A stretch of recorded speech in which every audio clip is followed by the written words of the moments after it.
मेरे भाइयों, किसी भी फील्ड में हम मोहताज नहीं, किसी भी फील्ड में मोहताज नहीं।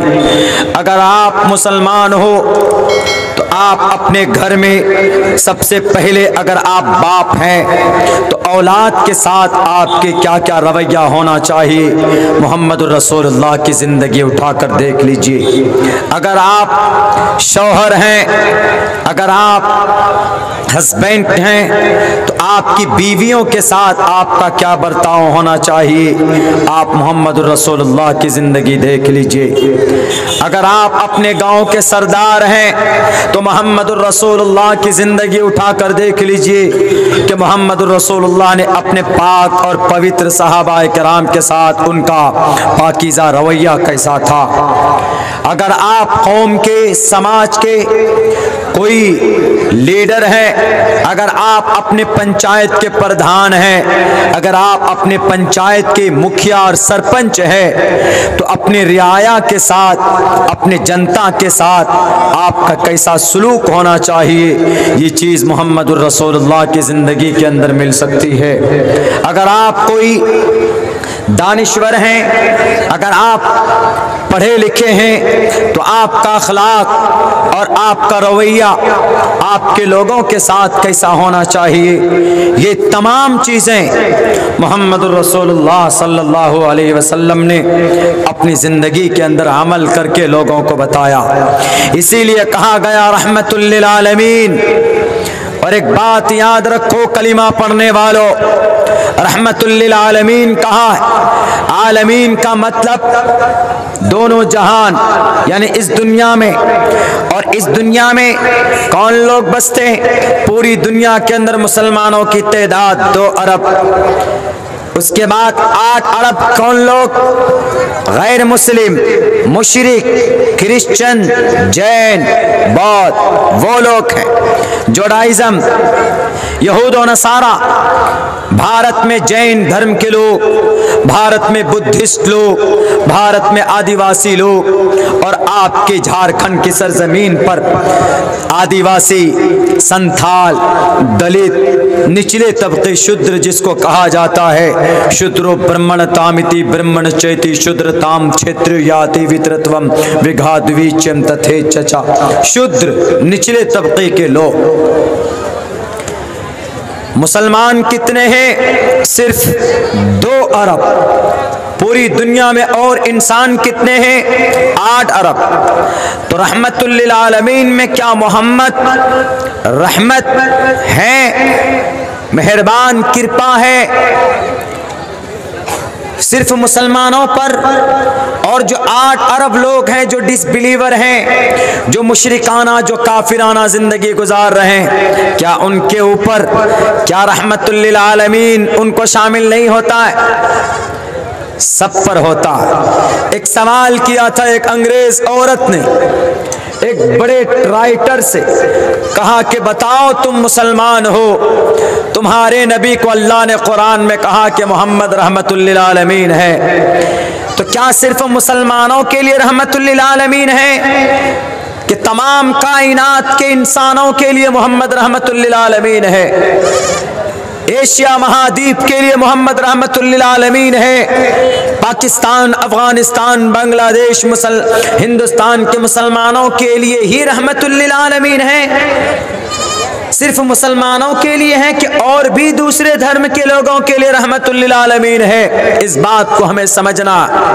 उस औरत ने ये सवाल किया, उस एक मुस्लिम राइटर्स जवाब नहीं बन पाया, लेकिन ये बात बिल्कुल तय है कि मोहम्मद रसूलुल्लाह रहमतुल लिल आलमीन सिर्फ मुसलमानों के लिए नहीं है, बल्कि to the entire world, for all mankind of the world, पूरी दुनिया के इंसानों के लिए मोहम्मद रसूलुल्लाह को रहमतुल लिल आलमीन बनाकर भेजा। वो कैसे? जो भी मोहम्मद के तरीक़े को अपनाएगा, जो भी रसूलुल्लाह के तरीक़े को अपनाएगा, वो दुनिया में ज़रूर कामयाब होगा। दुनिया में अगर मुशरिक काफिर है तो मरने के बाद जन्नत नहीं जाएगा, लेकिन दुनिया में ज़रूर कामयाब होगा, इसलिए कि तरीक़ा उसने मोहम्मद रसूलुल्लाह का अपनाया है। मेरे भाइयों, हम ये चीज़ नहीं जानते। क्यों नहीं जानते? क्योंकि हमारे बीच एक चीज़ की बहुत बड़ी कमी। वो कौन सी चीज़ की कमी? वो एजुकेशन की, वो तालीम की कमी। मैंने खुतबे के अंदर एक जुमला 2 लाइन पढ़ा था मैंने, और कहा था कि the primary aim of education is to prepare and to qualify the new generation for participation in the development cultural society. अगर आपके बच्चों में तालीम होगी, अगर आपका बच्चा जानकार होगा, तो आपका बच्चा बता सकेगा कि मोहम्मद सल्लल्लाहु अलैहि वसल्लम, who was the last prophet Muhammad सल्लल्लाहु अलैहि वसल्लम, what is the meaning of रहमतुल लिल आलमीन? Is it only for the Muslim community या is it for all creatures of the world? सिर्फ मुसलमानों के लिए नबी आए थे रहमत बनकर, या पूरी दुनिया के इंसानों के लिए रहमत बनकर आए थे? भारत जैसी धरती में फिरका परस्त ताकतों के बागडोर जिनके हाथों में है, क्या मोहम्मद उनके लिए भी रहमत बनकर आए थे कि नहीं आए थे? क्या मोहन भागवत जी के लिए मोहम्मद रसूलुल्लाह रहमतुल लिल आलमीन नहीं है? क्या हमारे भारत के पीएम के लिए नहीं है? क्या हमारे वजीर दाखिला के लिए नहीं है? क्या हमारे झारखंड के नेताओं के लिए नहीं है? क्या अमेरिका और फ्रांस और ईरान, ऑस्ट्रेलिया, न्यूजीलैंड और ब्रिटानिया, इंग्लैंड, लंदन वालों के लिए मोहम्मद रहमतुल लिल आलमीन नहीं है? ये कब जानेंगे? When we will be educated, जब हम जानेंगे कि अपने नबी के बारे में, अपने कुरान के बारे में, अपने अहादीस के बारे में, that time definitely you will explain about the Prophet Muhammad sallallahu alaihi wasallam.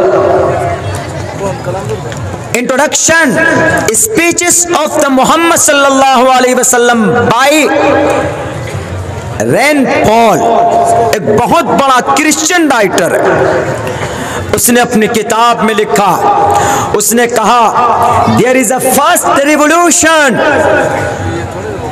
came to the Prophet Muhammad sallallahu alaihi wasallam and he heard them. Muhammad ने उनको सुना, अल्लाह के उस पैगाम को सुना मोहम्मद ने। स्पोकन बाय एन एंजल्स, जो फरिश्ते के जरिए से बात की गई थी। उसके बाद फिर फ्रॉम द हेवन, जन्नत से यानी अल्लाह की तरफ से एक जानकारी दी गई मोहम्मद रसूलुल्लाह सल्लल्लाहु अलैहि वसल्लम को। तब जाकर पता चला कि जिब्राइल कौन, तब जाकर पता चला कि इस दुनिया की हकीकत क्या है। अगर आपको जानकारी नहीं है, अगर आप नहीं जानते हैं अपने धर्म के ताल्लुक से, शरीयत के ताल्लुक से, तो मैं आपको ये बता दूं, ना तो आप दीनी एतबार से तरक्की कर सकते हैं, ना ही दुनियावी एतबार से आप तरक्की कर सकते हैं। Therefore you must to educate your child and children। जरूरत इस बात की है कि हम अपने बच्चों को, नई जनरेशन को तालीम दें। अगर हमने अपने बच्चों को तालीम नहीं दी, सिर्फ मांस और गोश्त खाने पर रह गए, मछली खाने पर रह गए, तो एक बात याद रखना, आने वाला वक्त इतना खतरनाक है कि भारत की धरती में, इसी की जमीन पर आपके बच्चों के लिए कब्र खोदने की तैयारी की जा रही। अगर आपका बच्चा बच्चा पढ़ा लिखा होगा तो आपका बच्चा सामने जुडिशरी के सामने, अदालत के सामने खड़े होकर वकालत करेगा। वो कहेगा कि हम मुसलमान हैं, हम कुरान पढ़ना जानते हैं, जब मुसलमान की बात आएगी तो हम कुरान पढ़कर सुनाएंगे, लेकिन जब भारत की बात आएगी, जब हम भारतीय बनेंगे तो उस वक्त हम भारत का संविधान पढ़कर सुनाएंगे। लेकिन ये जब होगा जब हम अपने बच्चों को तालीम दें, जब ही हमें पता चलेगा what is the real meaning of रहमतुल लिल आलमीन, क्या मतलब है रहमतुल लिल आलमीन का। उस अंग्रेज, उस लेडी औरत का सवाल इतना अच्छा था कि आपको मैं वो चीज सुनाने जा रहा हूं। उस औरत ने उस राइटर से पूछा कि बताइए कि मोहम्मद रहमत सिर्फ मुसलमानों के लिए थे कि तमाम दुनिया के इंसानों के लिए। अगर तमाम दुनिया के इंसानों के लिए रहमत थे तो कैसे हो सकता है? क्रिश्चियन तो मोहम्मद को मानते नहीं, यहूदी तो मानते नहीं, जैन तो मानते नहीं, बौद्ध तो मानते नहीं, भारत के अंदर ब्राह्मण लोग नहीं मानते। ब्राह्मण लोग जो कहते हैं कि हम ब्रह्मा जी के सर से पैदा हुए, हालांकि ब्रह्मा जी के सर से कोई पैदा नहीं हुआ, सब एक माँ बाप के संतान। शूद्रो ब्रह्मणतामिति ब्रह्मणश्चेति शूद्रताम क्षेत्रियो याति वित्रत्वम विघाद्विच्यम तथे चचा स एक एवात्रिपति। यहाँ जितने भी लोग हैं सब एक माँ बाप के संतान, जितने भी लोग हैं सब एक माँ बाप के संतान। Allah created the every mankind, every man and woman from only one and two bodies, the one of हजरत Adam and one of them अम्मा हवा। इन दो से ये दुनिया की आबादी चली। मेरे भाइयों, एक माँ बाप के संतान से, ब्राह्मण हो, मुस्लिम हो, सैयद हो, अंसारी हो, पठान हो, शूद्र हो, क्षेत्रीय हो, वैश्य हो, कोई भी हो, एक अल्लाह ने सबको पैदा किया, एक अल्लाह ने पैदा किया। तो अब इस देश में सपोज दैट हमारे ब्राह्मण भाई, हमारे हिंदू भाई मोहम्मद को नहीं मानते, उनके लाए हुए संविधान को नहीं मानते, उन पे अवतरित कुरान को नहीं मानते, हालांकि मोहम्मद रसूलुल्लाह को आखिरी नबी बताया गया। कहाँ बताया गया? रका बरस से अल्लो अल्लामा अल्लो यज्ञेन हुत हुतवा अल्लो सूर्य चंद्र सर्व नक्षत्र। मोहम्मद के बारे में कहा गया, उपनिषद के अंदर कहा गया कि मोहम्मद रसूलुल्लाह आखिरी नबी। कुरान में कहा मा काना मोहम्मदुन अबा अहद मिन रिजालिकुम वलाकिन रसूलुल्लाह व खातमन नबिय्यीन, कि मोहम्मद रसूलुल्लाह आखिरी नबी थे। जो बात कुरान में कही गई वही बात उपनिषद में कही गई। लेकिन हमारे सनातन धर्मी भाई से पूछिए, आज मोहन भागवत जी का एक बयान बहुत अच्छा आया। उन्होंने कहा कि हम इस भारत को अखंड भारत बनाने वाले, यानी पाकिस्तान को, बांग्लादेश को, श्रीलंका को जोड़ने वाले। ये जुड़ेंगे कैसे? तलवारों के आधार पर नहीं। बहुत अच्छा बयान लगा। अल्लाह करे कि अल्लाह उनको हिदायत की तौफीक दे दे, अल्लाह उसको समझ दे दे।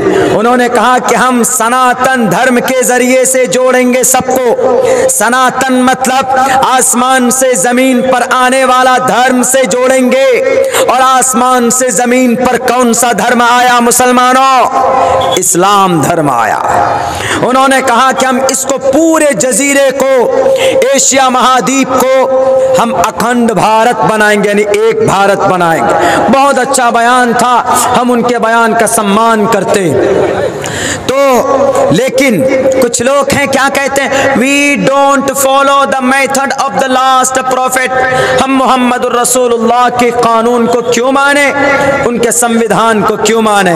नहीं मानेंगे जी, इसलिए कि मोहम्मद तो सिर्फ मुसलमानों के नबी हैं। मोहम्मद तो सिर्फ मुसलमानों के लिए आए, कलिमे की तबलीग की उन्होंने, और उन्होंने जंगें लड़ी है। देयरफॉर आई हेट मोहम्मद सल्लल्लाहु अलैहि वसल्लम। वो ये बात कहते हैं कि हम मोहम्मद से नफरत करते हैं। साहब, भारत के अंदर क्रिश्चियन, जैन, बौद्ध और भी सनातन धर्मी, यहाँ तक कि हमारे दलित भाई भी, यहाँ तक कि आदिवासी भाई भी, वो भी कहते हैं कि वी डोंट फॉलो मोहम्मद, हम मोहम्मद को नहीं मानते, ये कहते हैं वो इस बात को।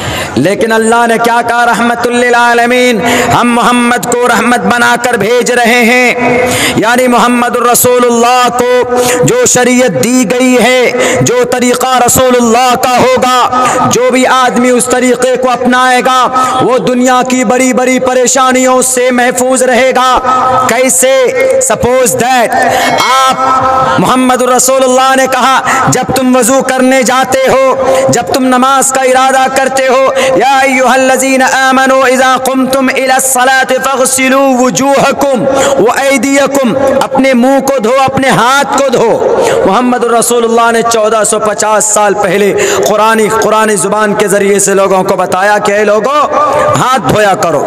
Y I wash my hands, क्यों हम अपने हाथों को धोएं? मोहम्मद रसूलुल्लाह दिन में 5 दफा, 6 दफा, 7 दफा, जब भी वो इस्तिंजा में जाते थे तो फिर हाथ साफ करते थे। वॉश योर हैंड्स, हाथ धोते थे। क्यों? ताकि कीटाणु, ताकि बीमारियां ना फैले। हम अगर इसकी तबलीग करते थे कि लोगों अपने हाथ को धो साबुन से, अपने हाथ को धो मट्टी से, तो लोग क्या बोलते, क्यों धोए? हम कहते थे कि मोहम्मद रसूलुल्लाह का तरीका है, धोगे तो जन्नत में जाओगे, और मोहम्मद को माने बगैर तो जन्नत जा नहीं सकते। यहाँ ना पक्ष बातें कुछ राखों, वैद पुराण संत मत भाको, तब लक जो सुंदरम चाहे कोई, बिना मोहम्मद पार न कोई। मोहम्मद को माने बगैर कौन किसका बेड़ा पार लगा है? तुलसीदास ने तो यही लिखा, किसी का नहीं पार लगा, तो मानना तो पड़ेगा। तो बोलते हाँ, हम मोहम्मद के तरीके को अपनाएंगे, मोहम्मद को तो हम दुश्मन मानते हैं। बहुत से लोग बोले दुश्मन मानते, कौन? काफिर लोग, मुशरिक लोग यही बोलते हैं, वो तो मोहम्मद को नहीं मानते। We don't follow Muhammad and we don't want to accept any message of Muhammad रसूलुल्लाह सल्लल्लाहु अलैहि वसल्लम। हम मोहम्मद के किसी मैसेज को मानने के लिए तैयार नहीं है। तो हम हाथ क्यों धोए जी? अच्छा, नहीं धोगे हाथ? अरे हाथ धोगे तो क्या बिगड़ जाएगा? तुम्हारे हाथ की सफाई होगी? नहीं जी, नहीं मानेंगे। तो अल्लाह ने कहा अच्छा नहीं मानोगे, हमने कुरान में कहा रहमतुल लिल आलमीन बनाकर मोहम्मद को भेजे हैं, उनका जो जो तरीका होगा अपनाओगे तो बीमारियों से महफूज रहोगे। तो लोगों ने कहा कि हम नहीं मानेंगे। अल्लाह ने कहा कि नहीं मानोगे तो पछताओगे। कैसे पछताओगे? नहीं मानोगे, तुम्हें मानना पड़ेगा, तुम्हारे नाना को मानना पड़ेगा, तुम्हारे गुरु को मानना पड़ेगा, तुम्हारे दादा को मानना पड़ेगा, चीन को मानना पड़ेगा, अमेरिका को मानना पड़ेगा, जापान को मानना पड़ेगा, इंग्लैंड को मानना पड़ेगा, इटली को मानना पड़ेगा, स्पेन को मानना पड़ेगा, यूक्रेन को मानना पड़ेगा, गोया के पूरी दुनिया को मानना पड़ेगा कि हाथ धोने से फायदा है। अगर नहीं तो सारे सेलिब्रिटी को अभी लगाया, अल्लाह ने कोरोना को भेज दिया कि जाओ, और सबको लगा दिया जाता है कि कोरोना से बचना है तो हाथ धो। हम पहले से कह रहे थे कि हाथ धो नबी का तरीका है, तो नहीं माने। कोरोना ने कह दिया कि अब तो तुमको मानना पड़ेगा कि हाथ धोने में फायदा है। अब हाथ धोने पे मजबूर हो गए सब के सब। अब ऐसे नहीं, बल्कि अब किससे? डिटोल से कोई धो रहा है, कोई हैंड सैनिटाइज कर रहा है। ये है देखो, हमारे नबी तो पहले कह रहे थे कि अरे हाथ धोया करो। जब दिन में 5 वक्त आदमी हाथ धोएगा, वजू करेगा, मुंह धोएगा, तो कोरोना उसके करीब जाएगा? नहीं जाएगा। नहीं मानते थे ना पहले, अब किसको लगा दिया? अमिताभ बच्चन को। अमिताभ बच्चन जी भी कह रहे wash your hands and wearing the mask, मुंह में जाबी भी लगाओ, हाथ भी धो। तरीका किनका है? मोहम्मद का तरीका था कि नहीं था? मोहम्मद रसूलुल्लाह ने बताया था कि नहीं बताया था? अगर पहले ही मान लेते, पहले से ही मास्क लगाते, पर्दे के हुक्म पर अमल करते और हाथ धोते तो कोरोना से तो बच जाते। लेकिन नहीं, अपनी हर धर्मी, हम जो चाहेंगे वही होगा। तुम कुछ नहीं कर सकते प्रकृति के सामने, तुम कुदरत के सामने में बेबस हो। अल्लाह ने तुम्हें ताकत दी है, वक्ती तौर पर कुर्सी का गलत इस्तेमाल मत करो। अल्लाह की ताकत से, अल्लाह की कुदरत से छेड़छाड़ की कोशिश मत करो। अल्लाह ने ये सिर्फ डेमो दिखाया, डेमो, कोरोना नहीं था ये CAA का एक भूचाल था। CAA में क्या कहा गया था? अरे ये तो मुसलमान है, इसको अलग करो, अलग कर दो, अलग। CAA सिटीजन अमेंडमेंट एक्ट में इसको अलग करो मुसलमानों। CAA सिटीजन अमेंडमेंट एक्ट एक बड़ी लंबी प्रोसेस है। मेरी बात चूंकि ज्यादा लंबी मुझे नहीं करनी है, मेरे पास अभी कुछ वक्त है तो मैं काम की बातों में खर्च करना चाहता हूं। तो CAA का मतलब सिर्फ मुसलमानों को अलग करो, आम फहम लफ्ज में सिर्फ मुसलमानों को अलग करो। तो अल्लाह ने कहा कि इन मुसलमानों का क्या गुनाह भाई जो इनको कह रहे हो कि CAA के जरिए इनको अलग करो। अच्छा, लोग को जलवा तुमको दिखा देते हैं। तो अल्लाह ने ऐसा कोरोना भेजा, ऐसा कोरोना भेजा कि सिर्फ मुसलमानों को अलग नहीं, बल्कि अल्लाह ने ऐसा निज़ाम बना दिया कि मुसलमानों को तुम अलग करना चाहते हो, लो तुमको तुम्हारी बीवी से अलग कर देंगे, तुम्हारे बच्चों से अलग कर देंगे, तुम्हारे बेटों से अलग कर देंगे, तुम्हारे दोस्तों से अलग कर देंगे। अलग किया कि नहीं किया? सोशल डिस्टेंसिंग का क्या मतलब है? 6 फीट दूरी, 6 फीट दूर हो जाओ। तो अल्लाह का ये कहर है कि तुम CAA के जरिए मुसलमानों को अलग करोगे, भेदभाव बरतोगे। वो मुसलमान जो अपना खून देकर देश को बनाया था, आज तुम उनको अलग करने की कोशिश कर रहे हो। तो अल्लाह तबारक व तआला ने कहा कि लो तुम अपनी बीवी को भी नहीं छू सकते। Physical distancing, social distancing, it is a very important to avoid the corona virus कोविड-19। कोरोना से बचना है तो 6 गज की दूरी। कौन प्रचार कर रहे? प्रधानमंत्री जी प्रचार कर रहे, फला फला सेलिब्रिटी प्रचार कर रहा है। बच्चे छोटे छोटे उनको हाथ नहीं लगा रहे कि कहीं कोरोना हो जाएगा। ये कोरोना नहीं था, ये CAA सिटीजन अमेंडमेंट एक्ट जो तुमने जुल्म वाला कानून बनाया था, यह अल्लाह तबारक व तआला की तरफ से एक डेमो था कि तुमने अल्लाह वाले को अलग करने की कोशिश की। लो तुमको तुम्हारे परिवार से अलग कर दूंगा मैं। बैठे हैं तो वहां कुर्सी लगा के बैठो, दूर से ही सलाम कर रहे, दूर से ही हाथ जोड़कर प्रणाम कर रहे, हाथ नहीं मिला रहे।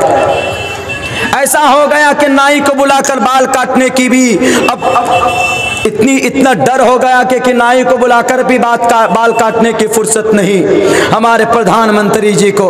तो मेरे भाइयों, मैं तो ये कहता हूं कि अल्लाह के नबी अलैहिस्सलाम इट इज अ जगतपति ऑफ द जगतपति अशिनाश दूदमन, जगतपति, पूरी दुनिया के रक्षक। मोहम्मद कहते हैं कि ये करो तो नहीं करेंगे, लो अल्लाह ने करवा दिया। तो इसीलिए मोहम्मद रसूलुल्लाह रहमतुल लिल आलमीन है। मोहम्मद का हर फेल इंसानों के लिए रहमत है, इंसानों के लिए, मुसलमानों के लिए नहीं। तो उस औरत ने कहा उस राइटर से कि बताइए क्या मुसलमानों के लिए सिर्फ रहमत है क्या? तो मुसलमान, वो जो राइटर साहब है वो खामोश हो गए। उन्होंने कहा कि मैं नहीं जानता, लेकिन इतना जानता हूं कि मैं मोहम्मद वाला हूं, मैं कुरान वाला हूं, मैं हदीस वाला हूं, मैं शरीयत वाला हूं। मैं जानता हूं ज्यादा बेहतर, तुम नहीं जानती। तुम तो अंग्रेज हो, तुम तो क्रिश्चियन हो, तुम्हारा घर अमेरिका में है, तो फिर पता है मेरे भाइयों उस औरत ने क्या जवाब दिया? कहा अच्छा एक बात बताओ, तुम भारत के लोग अमेरिका जाते हो नौकरी करने के लिए तो गर्व महसूस करते हो कि मैं अमेरिका में जॉब कर रहा हूं, और भारत के लोग अमेरिका जाते हैं, इंग्लैंड जाते हैं, ब्रिटानिया जाते हैं, यूक्रेन जाते हैं, स्पेन जाते हैं, न्यूजीलैंड जाते हैं, ऑस्ट्रेलिया जाते हैं और गर्व महसूस करते हैं कि हम UAE में हम सेटल हो गए। लेकिन कभी देखा है कि अमेरिका का कोई डॉक्टर या इंजीनियर आकर यहाँ पर जॉब कर रहा हो, नौकरी कर रहा हो? नहीं। यहाँ से वहाँ जाते हैं तो कामयाब समझते हैं अपने आप को, लेकिन वहाँ के लोग यहाँ नहीं आते। तो फिर पता उस औरत ने क्या सवाल किया कि इस बात को जानते हो? कहा कि हाँ जानते हैं। तो फिर इसका मतलब ये हुआ कि हम खुशहाल हैं, तुम लोग खुशहाल नहीं हो? कहा कि हाँ हम लोग खुशहाल नहीं। तो उस औरत ने 20 हदीस पढ़कर सुनाया, 20 हदीस जिस पर अमल था अंग्रेजों का, जो इस्लाम का, मुसलमानों का सबसे बड़ा एंटी माना जाता है। कुरान का, शरीयत का दुश्मन माना जाता है। उस औरत ने कहा कि मैं जुबान से ना कहूं अलग बात है, लेकिन हम जितने आपके नबी के तरीके को मानते हैं कोई नहीं मानता। उन्होंने कहा कि तुम्हारे बच्चे झूठ बोलते हैं ना? कहा हमारे नौजवान लड़के झूठ बोलते हैं। फोन पे हेलो कहाँ हो? पाकुड़ में हूँ। पता चला कि वो हावड़ा में है, लेकिन फोन पे झूठ बोल दिया। कोई भी मामला होता है, घरेलू मामलात होते हैं गांव देहात में, तो हमारे मुसलमान झूठ बोलते, हमारे बच्चे झूठ बोलते। उन्होंने कहा कि अल्लाह के नबी ने क्या फरमाया कि झूठ बोलोगे तो हलाक हो जाओगे, झूठ तुम्हें कभी भी निजात नहीं दिला सकता है। तो सच्चाई बोलो, सच्चाई का रास्ता इख्तियार करो। मैं एक अंग्रेजन प्रोफेसर हूं, एक लड़की हो, एक औरत हो, हमारे अमेरिका में चले जाओ, तुम्हारे नबी के इस हदीस पर तुम अमल नहीं कर रहे हो, हम लोग अमल करते हैं। अमेरिका में अंग्रेज लोग झूठ नहीं बोलते और अंग्रेज वाकईतन झूठ कम बोलते।